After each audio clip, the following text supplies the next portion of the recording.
Magandang hapon sa inyong lahat.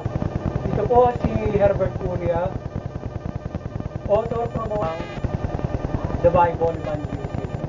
Kakibas ang ating pananalig sa ating banal na Panginoon Diyos, banal na Panginoon sa Kristo, at gabay ng kaliwanagan ni Banal Santa Maria, ay ating po ibinabahagi sa inyo sa linggo ito.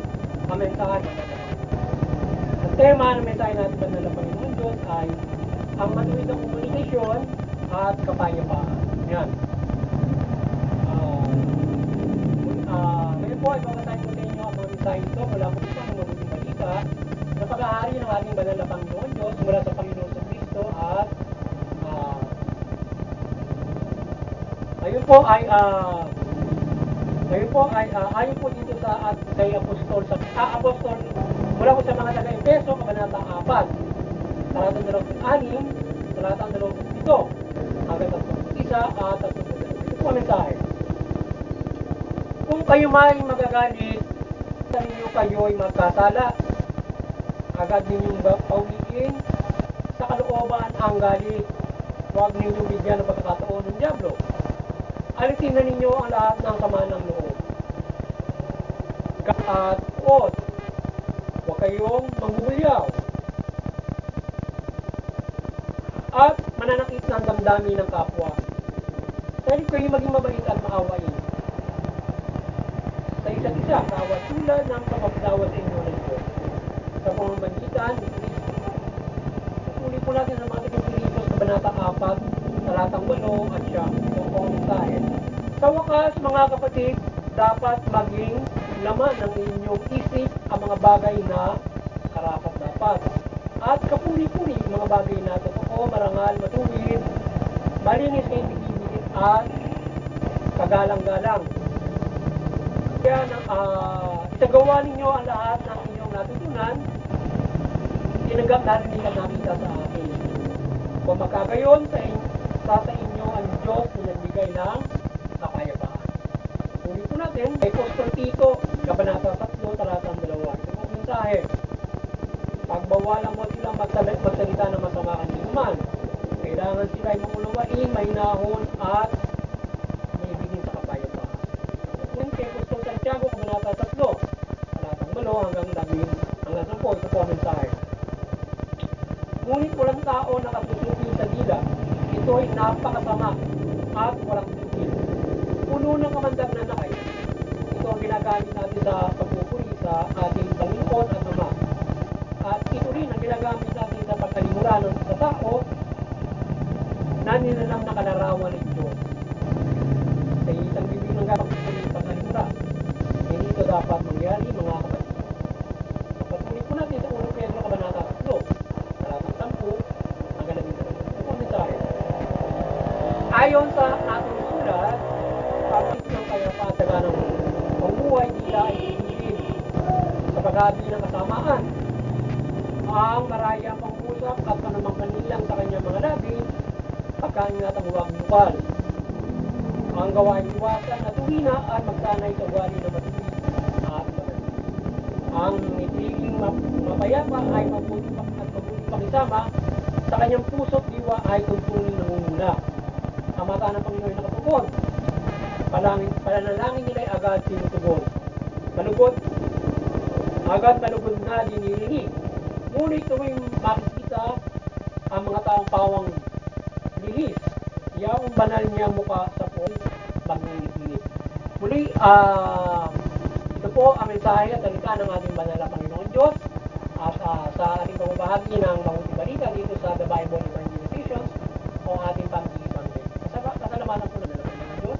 Panginoon sa Kristo, Banal na Espiritu Santo, at din po ang ating banal na pagkakalito. Maraming salamat po, Banal na Panginoon Diyos, Banal na Panginoon sa Kristo, Banal na Espiritu Santo, at Banal na Santa Maria. At ngayon naman po, iwan po sa inyo ang mga mensahe ito mula po dito sa tema na ang matuwid na komunikasyon ay kapayapaan. Yan po ang nais mabatid sa atin ng Banal na Panginoon Diyos na tayo magkaroon ng matuwid na komunikasyon o magkaroon ng kapayapaan. Magkaroon ng buhay at kasal. Yan, kaya na ito man na Panginoon Diyos ay kung tayo ay makikipag-kapwa, hali tayo ng komunikasyon, makipag-usap tayo, makipag-communicate tayo sa marami. magsasalita marami sa iba't ibang pamamaraan na pakipag-usap o paghahati ng o pakipag-communicate. Dapat tayo ay mababang loob, mahinahon, maawain, mabait, matuwid. Tayo ay makatotohanan. Yan yung mga dapat natin dapat na tutunin o dapat na pag-ugali natin sa ating pakikipag-usap o pakikipagkapwa. Ngayon, kung tayo ay mayroong kagalit, kung tayo mayroong sama ng loob, kung ikay politiko, mayroon ka na sabihin na lipunan sa kapwa-tao, gawin mo yung sama ng loob. Iwasan natin ang mamulyaw, manlain, iwasan natin yung panloloko, panlulitan. Salit ay mahinahon at maawain tayo na idiniver natin ang ating mga pananalita sa ating kapwa. Ay magsalita ng masama kanina. Bagkos ay magsalita tayo ng mabuti ayon sa kalooban ng ating mga sa gabay ng mabuting balita, sa gabay ng Espiritu. Ganyan tayo dapat magsalita. At kung tayo magsasalita, tayo dapat may pananampalataya upang gabayan tayo ng Espiritu at sa ating pagsasalita sa ating kapwa-tao. Tayo ng mabubuting mga salita sa paggamit natin ng ating isip, puso't isipan, sa ating pagsasabuhay ng mabuting balita, gagabayan tayo ng Espiritu, gagabayan tayo ng ating salita. Kaya tayo ay pagabay sa ating madalang Panginoon, Espiritu Santo, para Panginoon sa Kristo, para tayo ay makapagsalita ng mabuting ayon sa mabuting balita o sa gabay ng mabuting balita gaya ng ating mga sinabi. Kaya iwasan natin hindi mabubuting mga bagay sa ating pag-usap o pag-communicate sa iba't ibang paraan sa ating kapwa-tao. Sa internet, marami ang deception, marami ang fake news, marami ang panloloko, para makipag-communicate ka. Hindi lamang basta makikipag-usap ka face-to-face o makipag-cam-to-cam na makipag-usap, kundi yung magpo-post ka ng mga bagay na bakit ipag-usap natin sa kapwa. Dapat sa natin yung sama ng loob, iba't ibang mga bagay dapat ay sundin natin ayon sa kalooban ng ating Panginoon. At syempre yung kaalang-alang na bigan ng mga bagay sa ating pakikipag-kapwa. Kaya nga sinasabi naman ng sunod tayo sa pamahalaan at iwasan natin yung pagsalita ng masama sa kapwa. Yan, yung mga nais ng ating mundo. At tayo dapat ay maibigin sa kapayapaan. Sa ngayon, magdudulot ng buhay, kapayapaan, kaunlaran at kasaganaan ng ating pagkapwa o ating pagsasalita sa ating kapwa. At sila may hikayat natin sa magandang pag-usap, magandang perspektiba. Lalong-lalo na tayo ay may pag-hikayat sa kanila sa ating pag-usap sa pananampalataya natin sa Panginoon Diyos o mabubuting aral ng Panginoon Diyos. Sa gayon ay may hikayat natin ng ating mga kausap, ng ating mga sinunod sa mabubuting gawa. Kung tayo ay mabuting kaharap, instead na tayo ay gagawa namin yung magandang pananalita na magdudulot ng away, gulo, kontrolin natin yung dila dahil sa ito ay nagdudulot ng magawa ito na ito ay hindi mabigil sa mga pagsasalita. So kung magsasalita ka ng masama, ito yung nakamamatay sapagkat kung sisira ng tao, manilin ng pwede mapariwala siya na ang kanilang pamumuhan, pwede siyang makasama. Kaya nga, sa iyo mga matasamang at hindi pwede ka rin makasama. Salita ko ay siyang mga tinatang. Ikaw ay pwede makasuhan ng mga bawa sa pananalita mo na masama. Hindi ganit hinaharap ka, mamamahan mo ka. Kaya tayo aminin natin mga dila natin na tayo ay maging mahinahon kung tayo magsalita ng masama sa kapwa. So, hindi dapat tayo yung ating dila ginagamit sa pagpupuli at the same time ginagamit natin animura o panlalait at pang-ibang mga masamang salita sa ating kapwa. Magpus ay nagagamit natin ito sa pagsasalita sa kapwa ng mabuti at pananampalataya sa ating kapwa. Sabi magkakaroon tayo ng mahusay na pagkakaisa na ang ating pananalita ay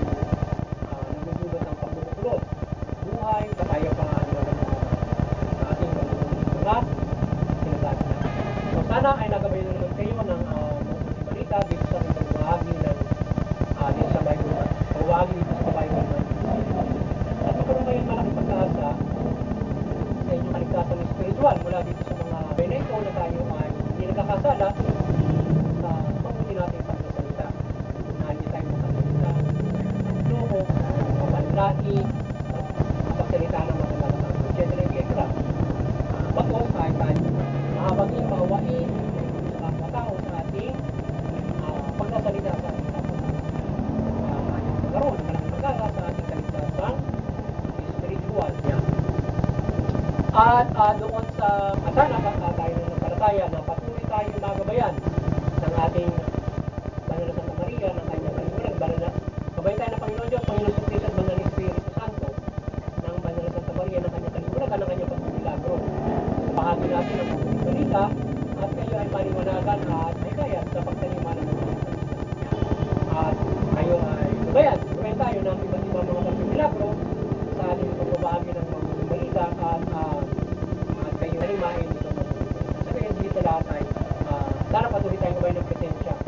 Panginoon Diyos, Panginoon sa Kristo, Banal na Espiritu sa ganitong bagay na haliwanagan natin. Gayunman ay ang presensya ng Diyos ay nasa sa atin, siya ay nagsasalita sa atin sa pamamagitan ng pagbabahagi natin ng mabuting balita. O ang mabuting balita kapag ito ay binabahagi ang Panginoon Diyos ay nagsasalita sa atin. Siya ay may presensya sa atin ng Espiritu, ang Panginoon sa Kristo. Kaya itong mga salitang ito ay na ating binabahagi, ito ay ang presensya ng Diyos ay nasa sa atin. Ngayon, ito yung malaking gabay na dapat natin talibagin sa lahat. Sapagkat ito yung mga pagliligtas sa atin na ibinabahagi natin sa inyo na salita ng Diyos at ipanaliliwanag.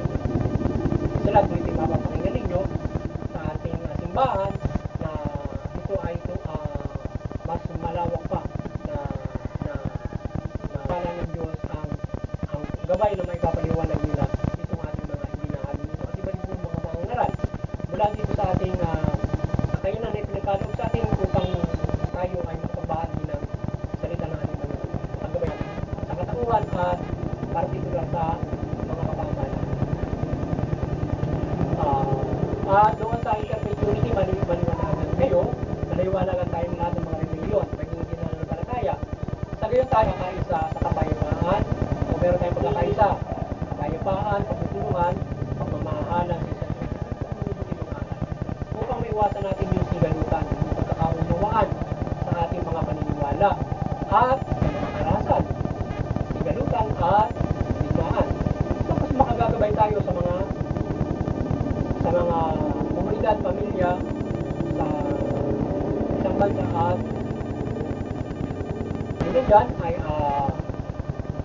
CBCP, bati na siya, maliwanagan kayo at patuloy niyong pagbukurin yung sangkatuwa sa pananampalataya sa Panginoon Diyos, wala Panginoon sa Kristo at sa ating munting nakayanan ay patuloy tayong maasa ng paggabay ng ating Panginoon sa Kristo at ng Espiritu Santo at ng Santa Maria mula sa kanyang haliwanagan at iba't ibang mga pagmimilagro upang mahinig sa inyo ang mabuting balita at kayo ay magabayan sa kaligtasan spiritual at mabuting pagbubuhay. At yung mga kapamalaan ay magabayan para hindi mga mabuti. At yung sa mga kapamalaan, maliwanagan kayo at mamahala kayong mabuting matuwid. Ito din yung karapatang tanda. Sa gayon, yung mamaya